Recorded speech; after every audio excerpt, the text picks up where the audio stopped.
काम टालने की आदत, हम सब कभी ना कभी इससे जरूर जूझते हैं, चाहे वो सुबह का अलार्म बंद करना हो या फिर कोई बहुत बड़ा प्रोजेक्ट शुरू करना हो। पर क्या हो अगर मैं कहूं कि ये सिर्फ आलस नहीं है, बल्कि इसके पीछे कोई गहरी वजह है। तो आज हम डेरियस फोरू की किताब डू इट टुडे के जरिए ये समझेंगे कि इस आदत की जड़ क्या है और सबसे जरूरी, इसे हराया कैसे जा सकता है। जरा इस बात की गहराई देखिए। अब्राहम लिंकन की ये बात बिल्कुल सीधी है और उतनी ही सच्ची भी। टाल मटोल करना कोई हल नहीं है, ये तो बस आज की जिम्मेदारी को कल का एक और बड़ा बोझ बना देता है। चलिए इस गुत्थी को थोड़ा सुलझाते हैं। हम अक्सर काम टालने को अपनी एक बुरी आदत या बस आलस मानकर छोड़ देते हैं, लेकिन इस किताब के मुताबिक असली दुश्मन कुछ और ही है। एक ऐसी शक्ति जो हमारे अंदर ही छिपी है और जिसे लेखक कहते हैं प्रतिरोध, यानी रेजिस्टेंस। तो ये प्रतिरोध आखिर है क्या चीज? इसे ऐसे समझिए जैसे हमारे दिमाग में एक शातिर दुश्मन बैठा है जो हर जरूरी काम से ठीक पहले फुसफुसाता है, अरे ये तो बहुत मुश्किल है, चलो थोड़ी देर बात करते हैं। और ये हर किसी के अंदर होता है, इतनी चालाकी से काम करता है कि हमें एहसास तक नहीं होता। और ये प्रतिरोध असल जिंदगी में कैसा दिखता है? अरे ये हर रोज दिखता है।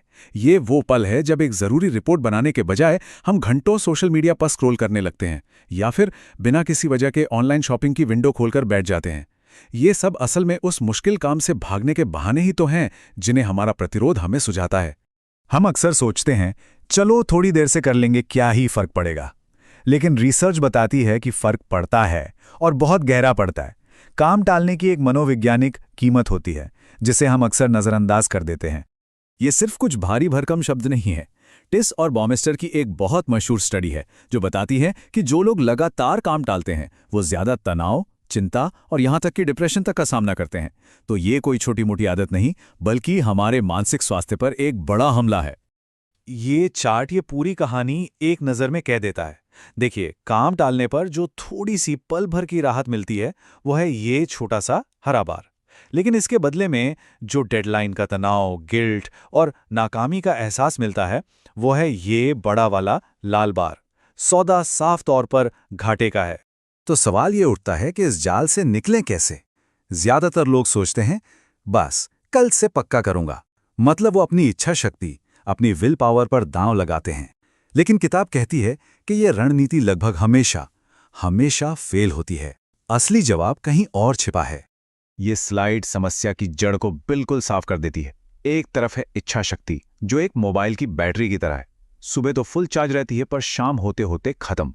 ये हमारे मूड और एनर्जी पर निर्भर करती है। और दूसरी तरफ है सिस्टम, यानी नियमों का एक सेट।